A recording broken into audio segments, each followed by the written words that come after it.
मनोभोग लगा लीजिए 56 प्रकार के, पर जब तक हमारे हृदय में सत्यता नहीं है तब तक सारा कार्य व्यर्थ है।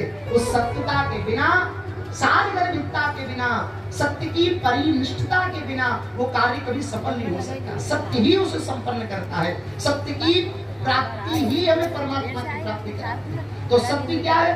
बोले जीवन निकल गया खोज में, पत्नी में सत्य ढूंढा, बच्चों में सत्य ढूंढा, परिवार में सत्य ढूंढा, धन में सत्य ढूंढा, दुकान में सत्य ढूंढा, व्यापार में सत्य ढूंढा, पर जब श्वास निकल गई, 4 लोग कंधे पर उठाकर लेकर के चलने लगे तो लोग कहने लगे, बोले राम नाम सत्य है।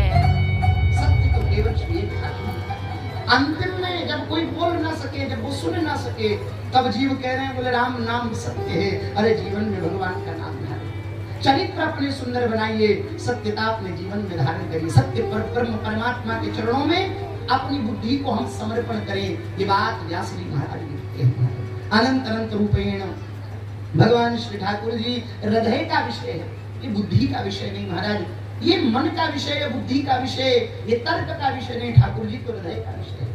हम कितने भाव से समर्पण कर रहे हैं श्री परमात्मा का।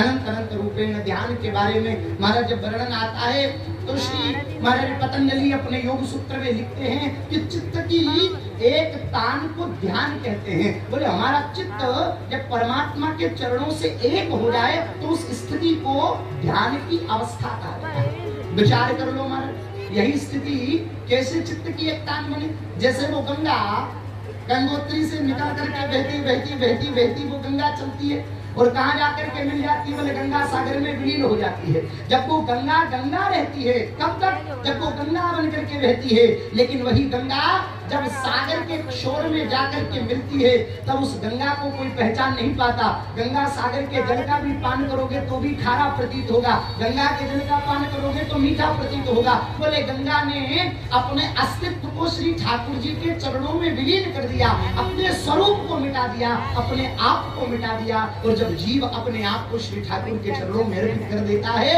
तो वो केवल और केवल भगवत स्वरूप हो जाता है। और ऐसे भगवत स्वरूप दिव्य संतों का दर्शन जिन्होंने अपने जीवन को श्री परमात्मा के चरणारविंद में समर्पित कर दिया, ऐसे दिव्य संत महापुरुषों का दर्शन हम आप सबको प्राप्त होता है। ये आज हमारे नेत्र, हमारा हृदय, हमारा मन, हमारी आत्मा अत्यंत प्रफुल्लित है, जो आज श्री ठाकुर जी को बारंबार धन्यवाद अर्पित करेंगे।